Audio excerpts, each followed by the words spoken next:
Hallelujah. तो आइए आज के वचन में चले, पवित्र शास्त्र बाइबल से आज का संदेश सुने। आज का संदेश है आप में पवित्र आत्मा के वास करने का उद्देश्य। आप में पवित्र आत्मा के वास करने का उद्देश्य। तो मनुष्य को रचने के समय परमेश्वर ने उसे ऐसे रचा था कि उसके अंदर पवित्र आत्मा वास कर सके, लेकिन आदम और हव्वा के पाप करने के कारण ऐसा हो नहीं पाया।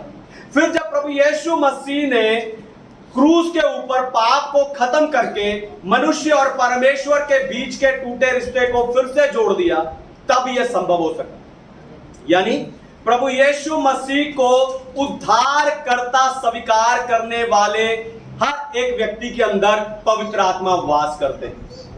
हालेलुया। दोबारा सुनिए, ध्यान से सुनिए। प्रभु यीशु मसीह को उद्धार करता स्वीकार करने वाले हर एक व्यक्ति के अंदर पवित्र आत्मा वास करते हैं। इसीलिए बाइबल आपको पवित्र आत्मा का मंदिर कहती है। पर क्या कभी आपने सोचा है कि आपको मंदिर बनाने के पीछे परमेश्वर का क्या उद्देश्य है?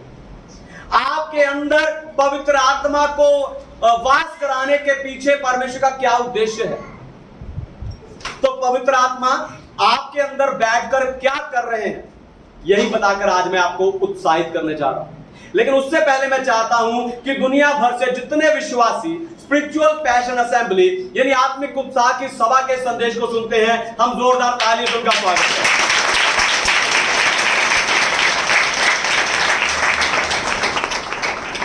आप में पवित्र आत्मा के वास करने का उद्देश्य, पहला, आपको पवित्र करने के लिए, आपको पवित्र करने के लिए। पढ़िए यूहन्ना का सुसमाचार 16 अध्याय 8 वचन, gospel of John chapter 16 verse 8। वह आकर संसार को पाप और धार्मिकता और न्याय के विषय में निरुत्तर करेगा। परमेश्वर के नाम की महिमा हो।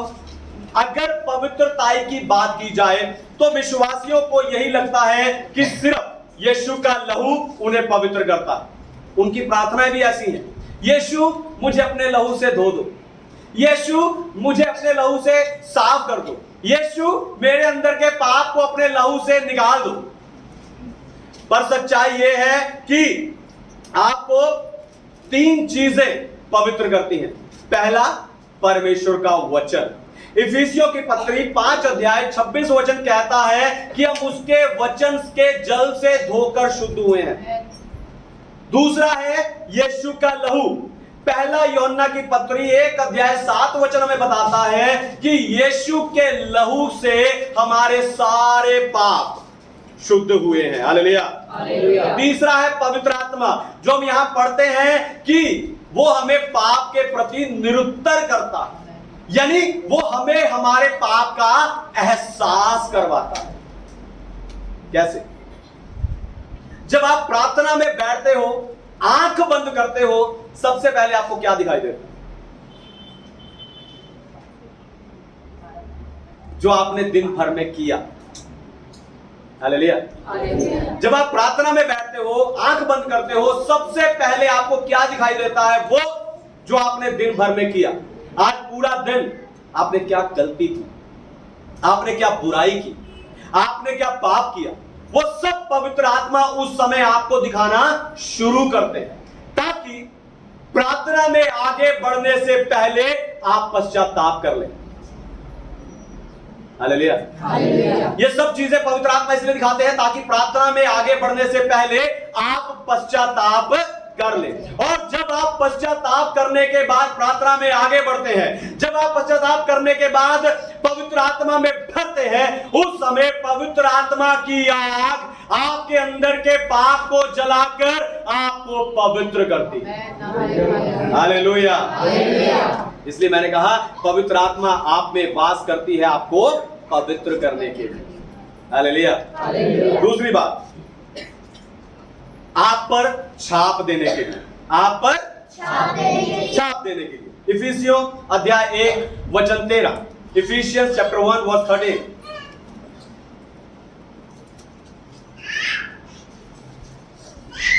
और उसी में तुझ पर भी, जब तुमने सत्य का वचन सुना, जो तुम्हारे उद्धार का सुसमाचार है, जिस पर तुमने विश्वास किया, प्रतिज्ञा किए हुए पवित्र आत्मा की छाप लगी। प्रतिज्ञा किए हुए पवित्र आत्मा की छाप लगी। छाप यानी मोहर, यानी स्टैंप। आज जो मोहर, लोगों की नजर में जो मोहर की कीमत एक कागज अटेस्ट करने से ज्यादा नहीं है। हालेलुया।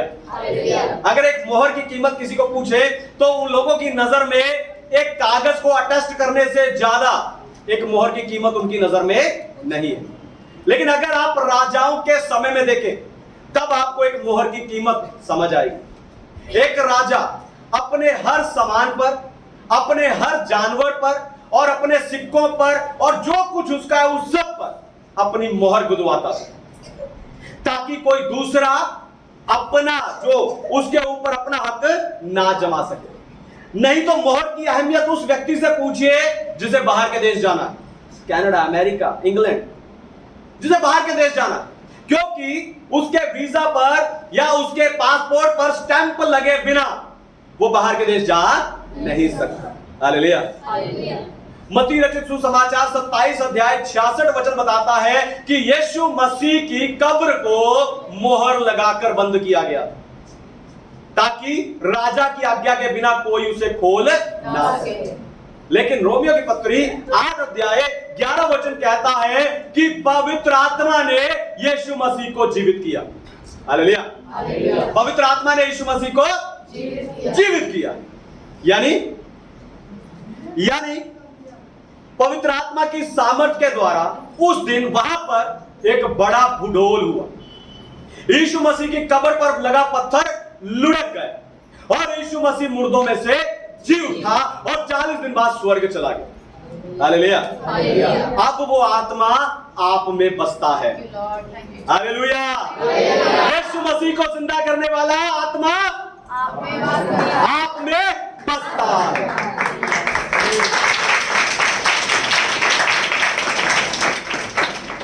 थोड़ी तालियां बजा के रखो। अब यीशु मसीह को जीवित करने वाला आत्मा आप में बसता है और उस आत्मा की छाप आप पर लगी है।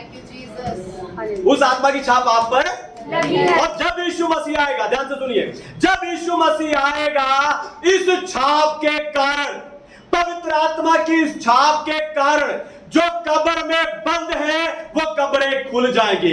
हम जो जिंदा है बदल जाएंगे। जैसे एक मोहर लगने के द्वारा, जैसे एक मोहर लगने के द्वारा एक व्यक्ति दूसरे देश के लिए उड़ जाता है, हम सब स्वर्ग के लिए उड़ जाएंगे।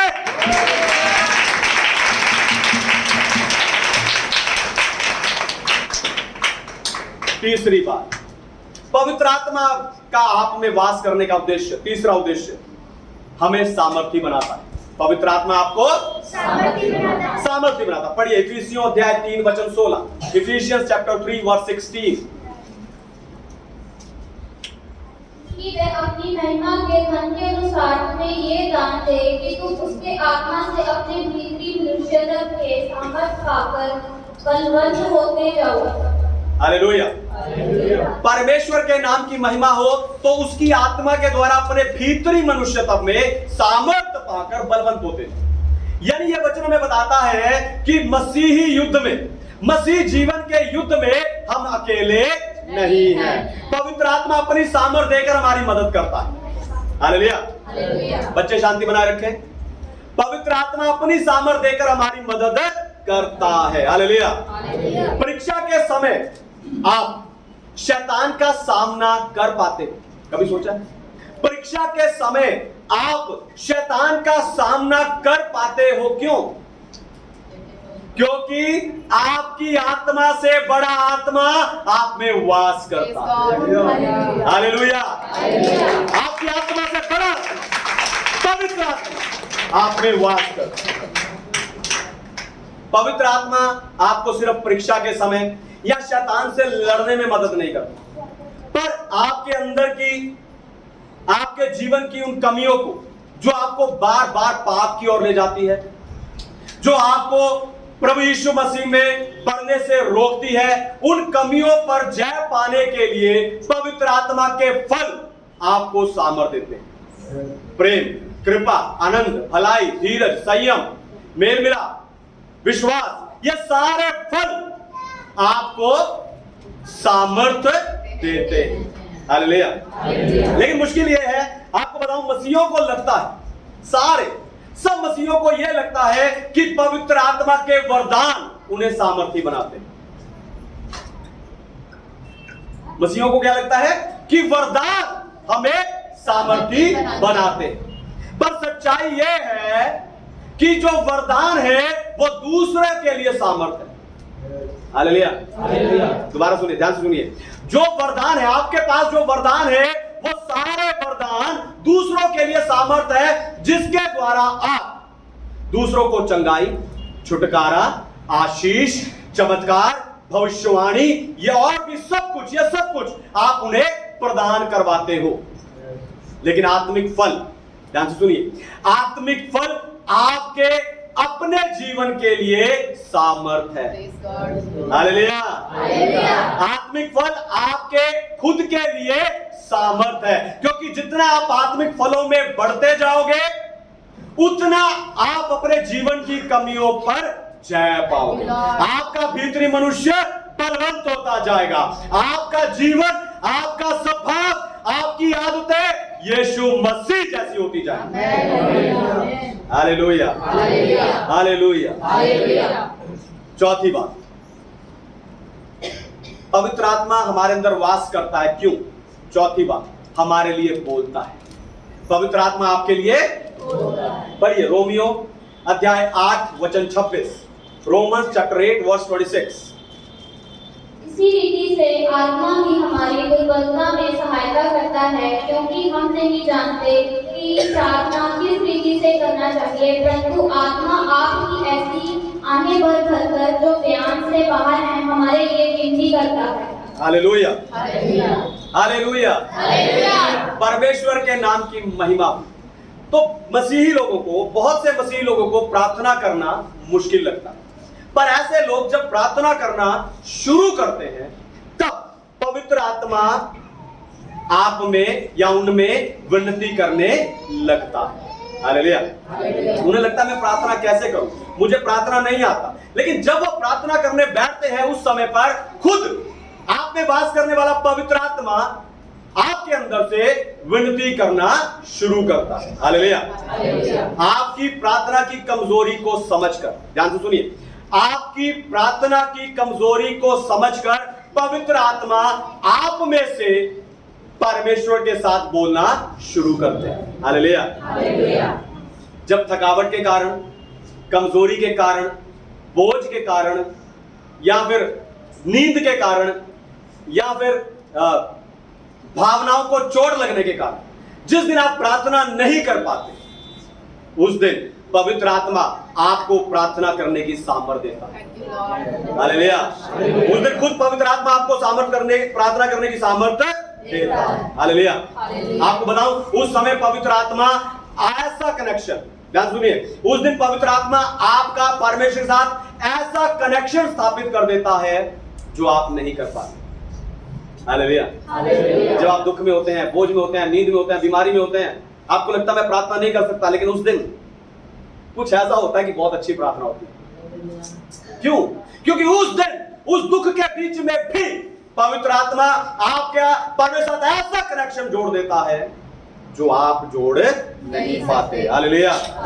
तो अगली बार जब आप प्रार्थना नहीं कर पाए, तो जब अगली बार आप प्रार्थना ना कर पाए, ध्यान से सुनिए, दोबारा सुनिए, जब आप अगली बार प्रार्थना ना कर पा रहे हो, उस समय खुद को पवित्र आत्मा पर छोड़ देना, क्योंकि शायद आप नहीं जानते क्या कहना है, पर आत्मा जानता है। हालेलुया। आत्मा जानता है और वो आप में से बोलेगा।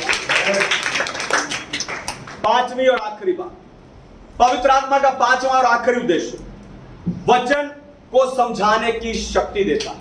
पवित्र आत्मा आपके अंदर वचन को समझाने की शक्ति देता है। पढ़िए दूसरा पत्रस 3 अध्याय 16 वचन, 2 पीटर चैप्टर 3 वर्स 16। वैसे ही उसने अपनी सब पत्रियों में भी इन बातों की चर्चा की है, जिनमें कुछ बात ऐसी हैं जिनका समझना कठिन है, और अनपढ़ और चंचल लोग उनके अर्थों बाकी पवित्र शास्त्र की अन्य बातों की तरह खींच तान कर अपने ही नाश का कारण बनाते हैं। हालेलुया। इस वचन को धीरे धीरे दोबारा पढ़ेंगे। वैसे ही उसने अपनी सब पत्रियों में भी इन बातों की चर्चा की है, जिनमें कुछ बात ऐसी हैं जिनका समझना कठिन है, जिनमें कुछ बातें ऐसी हैं जिनका समझना कठिन है। आगे, और अनपढ़ और चंचल लोग उनके अर्थों को भी पवित्र शास्त्र की अन्य बातों की तरह खींच तान कर अपने ही नाश का कारण बनाते हैं। और वो लोग क्या करते हैं? उन वचनों को सही मानकर, चीजों को सही मानकर वचन को तोड़ मरोड़ देते हैं। हालेलुया। और खुद का नाश कर बैठते हैं। अगर आप या मैं या कोई भी, ध्यान से सुनिए, अगर आप या मैं या कोई भी बाइबल के वचनों को अपनी समझ से, अपनी बुद्धि से समझने की कोशिश करेगा तो कभी समझ नहीं पाएगा, क्योंकि वो क्या करेगा? वचनों को तोड़ मरोड़ देगा, खींच तान कर सकता है वो उन वचनों की। और क्योंकि जो बाइबल है, बाइबल में कुछ चीजें समझ पाना कठिन है। हालेलुया।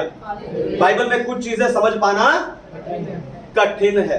पर आपको बताऊं, दूसरा तीमुथियुस 3 अध्याय 16 वचन कहता है कि संपूर्ण पवित्र शास्त्र पवित्र आत्मा की प्रेरणा से लिखा गया है। हालेलुया। अब वो आत्मा आप में वास करता है। पूरा पवित्र शास्त्र लिखने वाला पवित्र आत्मा आप में वास करता है और आपको उन वचनों को समझने की शक्ति प्रदान करता है। हालेलुया। फिर आपको एक एक वचन का प्रकाशन देता है ताकि ये वचन आप दूसरों को भी सिखा सके। हालेलुया। आत्मिक उत्साह की सभा के संदेश को सुनकर, इन प्रचार को सुनकर, जब कोई भी व्यक्ति, दुनिया भर से जब कोई भी व्यक्ति मुझे फोन करता है और अपनी हैरानी प्रकट करता है कि ऐसे प्रकाशन हमें मिले हैं, आपके द्वारा बड़े बड़े प्रकाशन मिले हैं, तो उस समय पर मैं पवित्र आत्मा को उसके प्रकाशनों के लिए धन्यवाद करता हूं। हालेलुया। जब आप भी बाइबल पढ़ने के बाद, ध्यान सुनिए, जब आप भी बाइबल पढ़ने के बाद इन वचनों को लेकर प्रार्थना में बैठेंगे, तब पवित्र आत्मा आपको उन वचनों का अर्थ और व्याख्या दोनों बताएंगे। हालेलुया। दोबारा सुनिए, ध्यान सुनिए। जब आप पहले बाइबल पढ़ेंगे, बाइबल पढ़ने के बाद जब आप उन वचनों को लेकर प्रार्थना में बैठेंगे, तब पवित्र आत्मा आपको उन वचनों का अर्थ और व्याख्या दोनों बताएंगे। और वो ऐसे प्रकाशन होंगे, ध्यान सुनिए, वो ऐसा प्रकाशन होगा जो आपके जीवन के हर हिस्से को पूरी तरह बदल कर रख देगा। हालेलुया। हालेलुया। वो प्रकाशन, वो व्याख्या, वो अर्थ ऐसे प्रकाशन उत्पन्न करेंगे जो आपके जीवन के हर हिस्से को बदल कर रख देगा, जो आपको परमेश्वर के निकट ले जाएगा, जो आपको सामर्थ्य बनाएगा, जो आपको आत्मिक उत्साह से भर देगा।